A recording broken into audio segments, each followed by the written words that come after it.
46వ కీర్తన 1వ వచనం చదువుకుందాం. 46వ కీర్తన 1వ వచనం. అమ్మా, దేవుడు మనకు ఆశ్రయదుర్గమునై ఉన్నాడు. ఆపత్కాలంలో ఆయన నమ్ముకొనదగిన సహాయకుడు. దేవుడు మనకి ఆశ్రయదుర్గముగా ఉన్నాడు.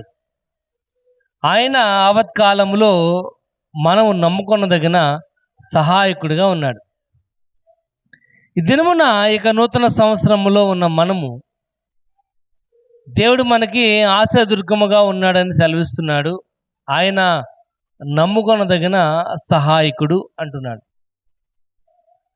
అంటే ఆయన మాత్రమే మన యొక్క జీవితంలో మనకి సహాయం చేసేవాడుగా ఉన్నాడు, మనకు ఆశ్రయముగా ఉన్నాడు. ఆశ్రయం ఉన్న ఆయన మనము ఎటువంటి వారిగా ఉండాలి. ఆయన మనకి ఆశ్రయంగా ఉన్నాడు, మనం నమ్ముకోదగిన సహాయకుడిగా ఉన్నాడు. కాబట్టి నూతనమైన సంవత్సరంలో మనం ఎటువంటి వారుగా ఉన్నట్లయితే ఆయన తన వాగ్దానాన్ని, తన యొక్క వాక్యం యొక్క నెరవేర్పు మన యొక్క జీవితంలో చేయగలడో మనం నేర్చుకుందాం. ఎందుకంటే 1 యోహాను పత్రిక 5వ అధ్యాయంలో రాయబడుచుంది, దేవునికి ఇష్టానుసారముగా మనం జీవించినట్లయితే మనకి ఏది అవసరమో అది ఆయన మనకి దయచేసేవాడు ఉన్నాడు. దేవునికి ఏది ఇష్టమో ఆ విధంగా మనం ప్రవర్తించినట్లయితే ఆయన మనకి సహాయం చేసేవాడుగా ఉన్నాడు. కానీ 2025వ సంవత్సరంలో దేవుని యొక్క వాక్యాన్ని నేర్చుకుని ఆయన యొక్క సన్నిధిలో గడుపుతున్న మనము దేవునికి ఇష్టమైన వారిగా మనం ప్రవర్తించాలి అంటే ఏం చేయాలి?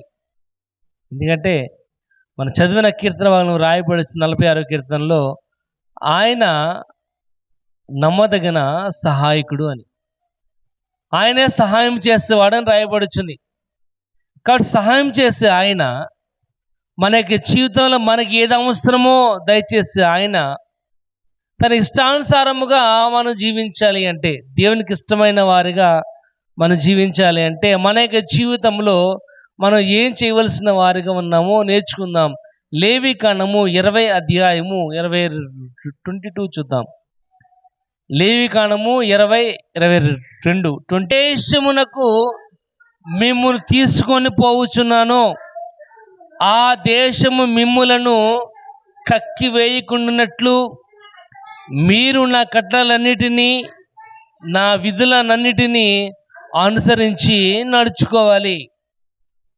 దేవునికి ఇష్టమైన వారిగా మనం జీవించాలి అంటే ఏం చేయాలి? ఇక్కడ రాయబడుచుంది, కాబట్టి నీవు నివసించున్న నేను ఏ దేశమునకు మిమ్ములను తీసుకొని పోవచ్చున్నానో ఆ దేశం మిమ్ములను కక్కివేయకుండానట్లు. చాలండి. కక్కివేయటం అంటే ఏంటి? కక్కివేయటం అంటే ఏమా అంటే ఏంటి? మన కక్కివేయటం అంటే తెలుసా? చిన్నపిల్లలు కొక్కున్నాడు అని అంటాం. అంటే ఏంటి? వాంతు చేసుకోవడం. వాంతు ఎప్పుడు వాంతి అవుతుంది? వాంతి ఎప్పుడు అవుతుందమ్మా? తిన్న ఆహారం అరుగుదల లేనప్పుడు ఏమా గ్యాస్ ఫామ్ అయిపోయి మనకు చాలా ఇబ్బందికరంగా ఉన్నప్పుడు ఆటోమేటిక్గా వామిటింగ్స్ అనేవి అవుతాయి. తిన్న ఆహారము అరుగుదలకు రాను అంటే తిన్న ఆహారము మన శరీరానికి అలవాటు లేదు కాబట్టి వామిటింగ్ అయింది. ఏమా మనం ఏది తిన్నామో అరిగిపోతాయి. పెద్దలు అంటూ ఉంటారు, చిన్నపిల్లలు ఏం తిన్నా రాళ్ళు తిన్నాక అరిగిపోతాయి అని. ఒకసారి రాయి తిన్నా అరగదు, ఎందుకంటే ఆ రాయి మన బాడీకి సరైనది కాదు. కాబట్టి ఇక్కడ రాయబడుచుంది, మీరు ఆ దేశమును మిమ్మును కక్కివేయకుడినట్టు అని రాయబడుచుంది. ఏ దేశము? ఏ దేశంలో మనం నివసిస్తున్నామో. ఇప్పుడు మన అంకలగూడెంలో ఉన్నాం అమ్మ. ఇప్పుడు మనం ఎక్కడ ఉన్నాం? అంకలగూడెంలో అంకలగూడెంలో నుండి నువ్వు కక్కివేయబడకుండా ఉండాలి అంటే, అంకలగూడెంలో నుంచి నువ్వు అంటే నువ్వు వేరు చేయబడకుండా ఉండాలి అంటే, నిన్ను వేరుగా చేయకుండా ఉండాలి అంటే నువ్వేం చేయాలి? ఇక్కడ రాయబడుచుంది, నీవు నా కట్టడలను నా విధులను అనుసరించి నడుచుకోవాలి. ఈ 2025వ సంవత్సరంలో మనం దేవునికి ఇష్టమైన వారిగా ఉండాలంటే హేయమైన వాటిని విడిచిపెట్టాలి. దేవునికి ఏది ఇష్టమో దాన్ని మనం అంగీకరించి దేవునికి ఏదైతే ఇష్టం లేదో దాన్ని మనం ఏం చేయాలంట, పక్కన పెట్టేయాలి, విడిచిపెట్టాలి. హేయమైన వాటిని విడిచిపెట్టాలి. ఆ పైవచనం రాయబడుతుంది, హేయమైన క్రియలను విడిచిపెట్టాలి అని. హేయమైన క్రియలు, దేవునికి ఏదైతే ఇష్టం లేదో, ఇష్టం లేని పనిని మనం ఇష్టంగా చేయకూడదు. 2025 సంవత్సరంలో ప్రారంభంలో మొదటి ఆదివారంలో ఉన్న మనము, దేవుని యొక్క వాక్య భాగం నేర్చుకుంటున్న మనము, దేవుని యొక్క వాక్యం నీకు ఏది ఇష్టమో అది దయచేసి గలవాడిగా ఉండాలి అంటే, దేవునికి ఏదైతే ఇష్టం లేదో ఆ పనిని మనం చేయకూడదు. ఇష్టమైన వాటిని మనం ఏం చేయాలి, మన ఇష్టమైన వాటిని విడిచిపెట్టాలి. దేవునికి ఇష్టమైన వాటిని మనము చేసేవారుగా ఉండాలి. హేయమైన క్రియలను విడిచిపెట్టినట్లయితేనే నీకు ఏది అవసరం అది ఆయన దయచేసేవాడుగా ఉన్నాడు.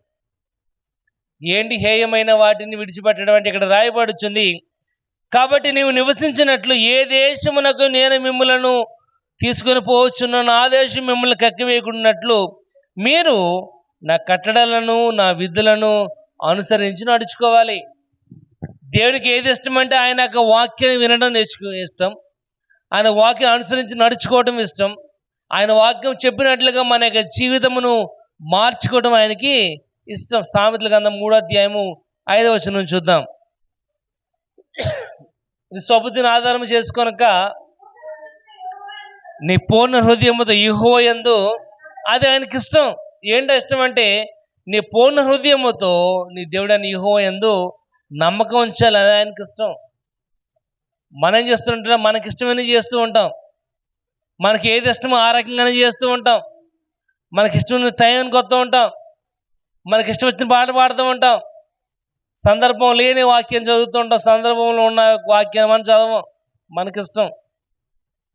ఇప్పుడు కూడా నువ్వు దీవించబడాలి అన్న వాక్యాన్ని మనము చూస్తూ ఉంటాం తప్ప, శోధనలకు వస్తాయి అన్న వాక్యాన్ని మనం చూడము.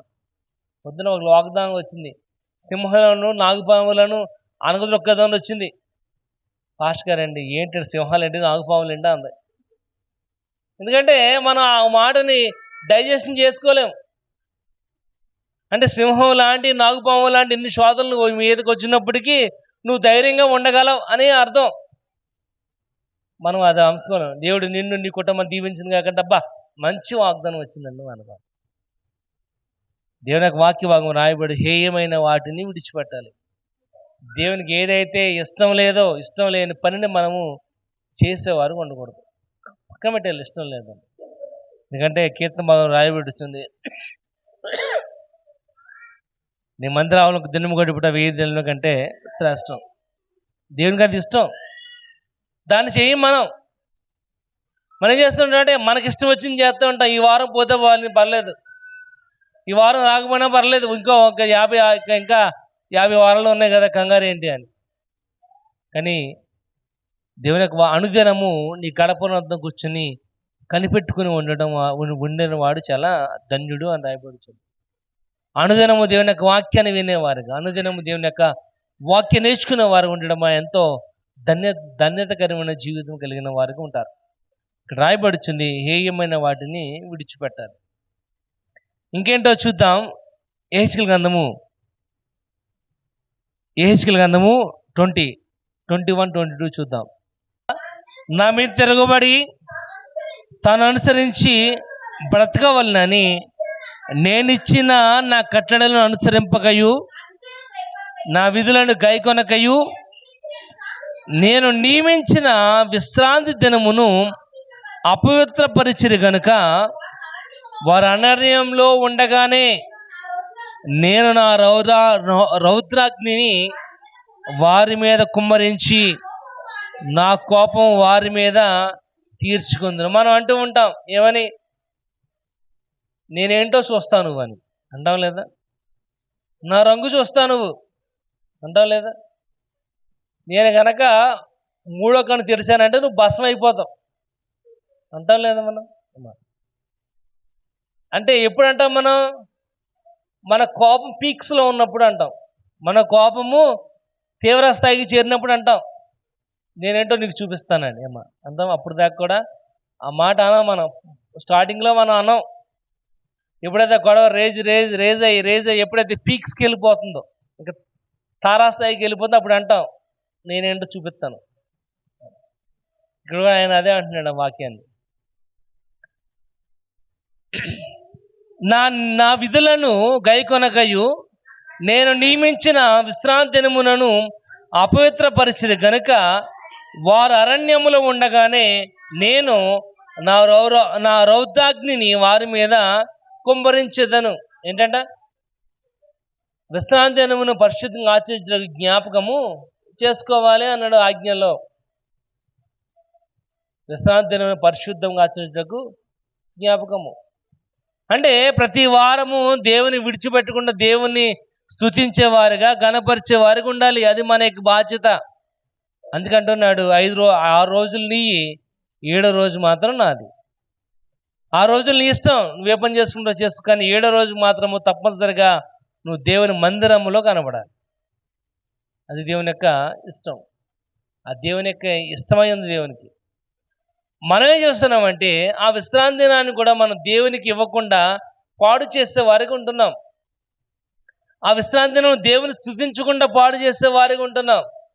ఎందుకంటే ఎక్కడైతే 2-3 కూడి నా నామాన్ని స్తుతిస్తారో ఆయన వారి మధ్య ఉంటున్నాడు.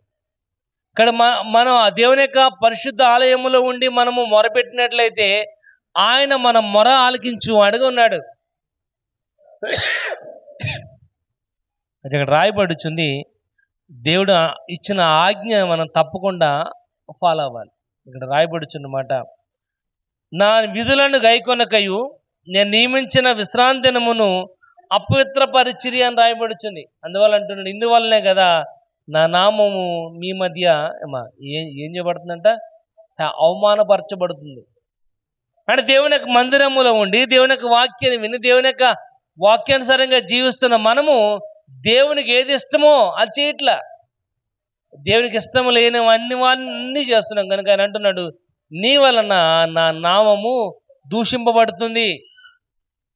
కాబట్టి మన వల్ల దేవుని యొక్క నామానికి అపకీర్తి అన్నది కలగకూడదు. 2025 సంవత్సరంలో నీ వల్ల దేవుని యొక్క నామానికి అపకీర్తి అనేది రాకూడదు. నువ్వు దేవుని ఎడల నమ్మకమైన వారిగా, విధేయత కలిగిన వారిగా ఉండాలి. ఇక్కడ ఇంకో మాట రాయబడుచుంది, అయితే నేను ప్రత్యక్షమైన జనుల మధ్య నా దోషం కలగకుండానట్లు నేను ఏ జనులలో నుండి నేను రప్పించుతానో ఆ జనులు చూస్తుండగానే నా హస్తము వెనక తీసి నా వాగ్దానం నెరవేర్చాను. ఒకవేళ నువ్వు కనుక నేను చెప్పినట్లు కనుక ప్రవర్తించకపోయినట్లయితే అంటున్నాడు, నా యొక్క హస్తం వెనక తీసి నా వాగ్దానం నేను నెరవేర్చుకుంటా. దేవుని యొక్క హస్తము మనకు తోడుగా లేకపోయినట్లయితే, దేవుని యొక్క సహాయం మనకు తోడుగా లేకపోయినట్లయితే మనం ఏం చేయలేము. నిమిత్త మాత్రులు మనం నీటి మీద బుడుగు లాంటి వాళ్ళము, గడ్డి పువ్వు లాంటి వాళ్ళం. ఏ క్షణం ఆరిపోతుందో, ఏ క్షణంలో మనం ఏమైపోతామో కూడా తెలియదు మనకి. ఇక్కడ ఆయన అంటున్నాడు, మీరు కనుక ఆ విధంగా ప్రవర్తించకపోయినట్లయితే నా హస్తమును తీసి నేనేంటో నిరూపించుకుంటా. మనం కూడా చేస్తూ ఉంటాం వాగ్దానాలు. దేవుని యొక్క ప్రియమైన వాళ్ళారా, దేవుని యొక్క వాక్య భాగం రాయబడుచుంది, ఆయన రౌదాగ్నిని మన మీద కుమ్మరించుకుని ఉండాలంటే ఆయన విశ్రాంతి దినాన్ని పరిశుద్ధంగా మనం ఆచరించడానికి జ్ఞాపకం చేస్తాం. అంటే ప్రతి వారం కూడా ఏ కార్యక్రమం ఉన్నా మొదట ప్రాధాన్యత మనం దేవునికి ఇచ్చేవారుగా ఉండాలి. ఇక్కడ 2025 సంవత్సరంలో మన మొదటి ప్రాధాన్యత దేవునికి ఇచ్చేవారుగా ఉండును గాక. కాబట్టి మన దేవుని యొక్క వాక్యాన్ని దేవుని యొక్క సన్నిధిలో మనం గడపాలి. అందుకంటే వేరే యొక్క ప్రాముఖ్యమైన కార్యం మన యొక్క జీవితంలో ఏమీ లేదు. మిగతావన్నీ కూడా మన జీవితంలో ఉంటాయి. శ్రమలు, శోధనలు, కష్టాలు ఎప్పుడూ ఉండేవి, కానీ మొదటి ప్రయారిటీ మాత్రము దేవుడు. అంటే ఒకటి హేయమైన వాటిని విడిచిపెట్టాలి. రెండోది మన వల్ల దేవుని యొక్క నామానికి అపకీర్తి అన్నది రాకుండా చూసుకోవాలి. మూడోది మనం చూద్దాం, లూకా సువార్త 20:21 చూద్దాం. లూకా సువార్త 20 అధ్యాయం 21 వచనం ఏంటంటే, మోమాటము లేక సత్యముగానే దేవుని యొక్క పని చేయాలి అని. మూడోది ఈ 2025 సంవత్సరంలో మనం చేయవలసిన పని ఏంటంటే మొహమాటం లేకుండా. మొహమాటం అంటే ఏంటమ్మా? మొహమాటం అంటే ఏంటి?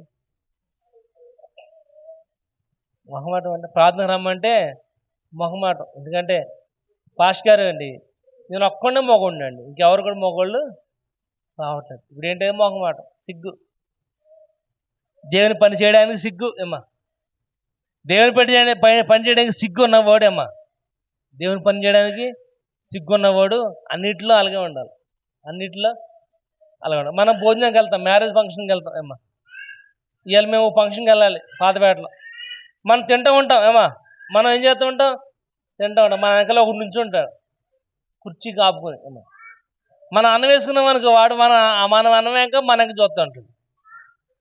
వీడు మళ్ళీ అన్నం వేసుకున్నాడు రా, మళ్ళీ సాంబార్ వేసుకున్నాడు రా, వీడు ఎప్పుడు తింటాడో ఏంటో. ఆ మాటలు మనకి వినపడతాయి ఏమా. మనం పట్టించుకుంటామా? మన చూపు దీని మీద ఉంటుంది. అక్కడ మొహమాటం కొద్ది మనం లెగం. కానీ అదే ప్రార్థనలో ఇందాక ఒక ఆవిడ మా క్యాలెండర్ ఇవ్వా అంది, నువ్వు కాను డబ్బులు ఇచ్చావా అన్నాను, వెళ్ళిపోయింది అంతే కోపం ఇచ్చుకుని. ఎందుకంటే మనం అక్కడ పట్టించుకుంటాం.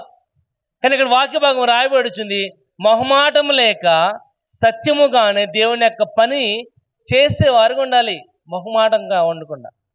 అంటే దేవుని యొక్క పనిలో ముందు నేను ఉంటాను అనిపించుకోవాలి.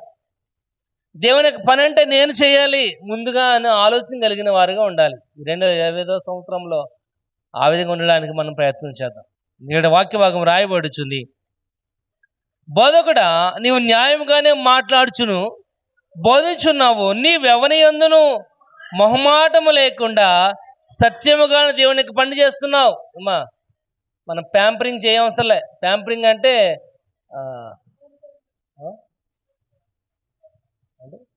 ప్యాంపరింగ్ అంటే బొజ్జగించడం.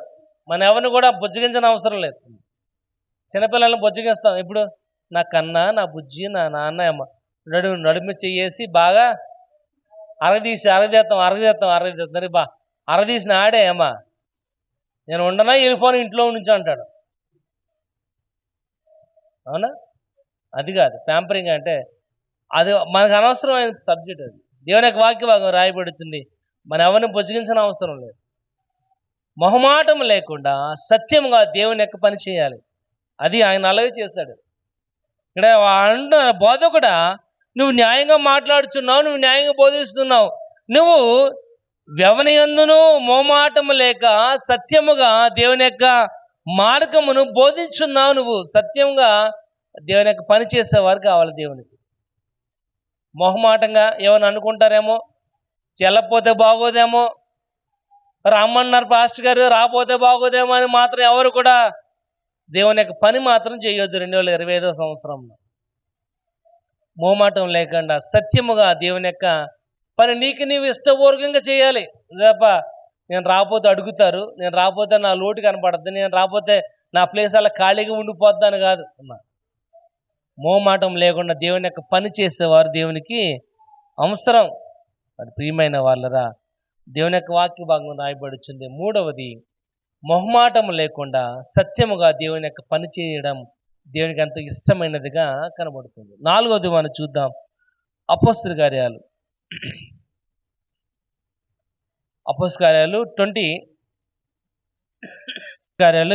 20 అధ్యాయము 21 వచ్చిన ఒకసారి చూద్దాం. చూడండి, ఏది దాచుకొనక బహిరంగముగాను ఏంటంటాను మీకు తెలియజేయ బోధించుచు దేవుని ఎదుట మారు మనసు పొంది తన ప్రభువైన యేసుక్రీస్తునందు విశ్వాసం ఉంచవలెను. చాలండి. ఇక్కడ నాలుగవది రాయబడుచుంది ఏంటంటే, ప్రయోజనకరమైనది ఏది దాచుకొనక బహిరంగంగా ఒప్పుకోవాలి. ప్రయోజనకరమైనది ఏంటి అమ్మ? మన యొక్క జీవితంలో చాలా ఉంటే ప్రయోజనకరమైనవి. ఏంటి ప్రయోజనకరం అమ్మ? మన టైం చాలా ప్రయోజనకరం. మన టైం మనకు చాలా ప్రయోజనకరం. ఈరోజు కనుక ఈ 3 గంటలు కనుక వేరే చోట ఎక్కడైనా పని చేస్తే 1000 రూపాయలు కూలిపోని వద్దు మనకి. ఈ 3 గంటలు వేరే చోట మనం పెడితే డబ్బులు వస్తాయి మనకి. కానీ ఇక్కడ రాయబడిచింది, ప్రయోజనకరమైనది ఏది దాచుకొనక బహిరంగంగా ఒప్పుకోవాలి. ఏంటి ప్రయోజనకరం? నీ స్వరం నీకు ప్రయోజనకరం. కోకిలా పాడుతుందమ్మా అంటావా? సంగీత పాడుతుంటే వినసొంపుగా ఉంటుంది అంటాం. ఇప్పుడు వినసొంపుగా ఉన్న పాట ఎక్కడ పాడాలి? దేవుని దగ్గర పాడాలి. ఎక్కడ పాడాలి? దేవుని దగ్గర పాడాలి. నువ్వు బాగా వాక్యం చదవగలవు, చదువు. దేవుని సన్నిధిలో చదువు. నువ్వు బాగా పాటలు పాడగలవు, దేవుని సన్నిధిలో చదువు. నీకున్న జ్ఞానం వల్ల మంచిగా మంచిగా నువ్వు కార్యాలను నిర్వర్తించగలవు. చెయ్యి, దేవుని పని చెయ్యి. నువ్వేమో ఇంటికాడ కూర్చుని ఆదివారం ఎప్పుడో ఆమె అన్నే ముందు వస్తే ప్రయోజనం అనేది ఏమి కూడా లేదు. రాయబడచ్చు. 4వది, నీకు ఏది ప్రయోజనకరమైనగా ఉన్నదో, ఏది నీకు లాభకరమైనదిగా ఉన్నదో నువ్వు దాన్ని ఏం చేయాలంట? బహిరంగంగా చేయాలి. నువ్వు బాగా పాటలు పాడగలవా? పాడు, బాగా పాటలు పాడు దేవుని సన్నిధి. ఎందుకంటే దేవుని యొక్క వాక్యం రాయబడి, దేవరాలు దాన్ని ధ్యానించి వాడు ధన్యుడు, అతను నీటి కాలంలో వారబడిన మొక్క వల్ల ఆకువాడ తన కాలం మందు ఫలమిచ్చి చెట్టు వల్ల ఉంటుంది. ఏమేమో చూడు, ఇక్కడ రాయబడిచింది ఏంటంటే ఏది ప్రయోజనకరమో ఆ పని చేసేవారు ఉండాలి. దేవునికి ఏది ఇష్టమో పని చేయాలి. మనం ఏం చేస్తున్నాం అంటే పాటలు పాడమంటే సిగ్గు, వాకింగ్ చదవమంటే సిగ్గు, నిలబడమంటే సిగ్గు, అమ్మా వచ్చి తీసుకోమంటే సిగ్గు, అన్నిటిలో సిగ్గే. నేను ప్రయోజనకరమైనది ఎక్కడ చేస్తున్నాను? మధ్యాహ్న సువార్తలో రాయబడిచింది, ఒక యజమాని వెళ్తూ ఏం చేశాడు? ఒకటికి 5 తలాంతులు ఇచ్చాడు, ఒకటికి 2 తలాంతులు, ఇంకొకటికి 1 తలాంతు ఇచ్చాడు. 5 తలాంతులు తీసుకున్నవాడు ఏం చేశాడంటే వ్యాపారం చేసి మరొక 5 తలాంతులు సంపాదించాడు. 2 తీసుకున్నవాడు మరో 2 సంపాదించాడు. 1 తీసుకున్నవాడు ఏం చేయాలంటే గొయ్యి తీసి గోతులో కప్పెట్టాడు. యజమాని వచ్చాడు, ఆ 1 తీసుకున్నవాడు, ప్రభా ఇదిగో నువ్వు నా 1 ఇచ్చావు, ఇదిగో నేను చాలా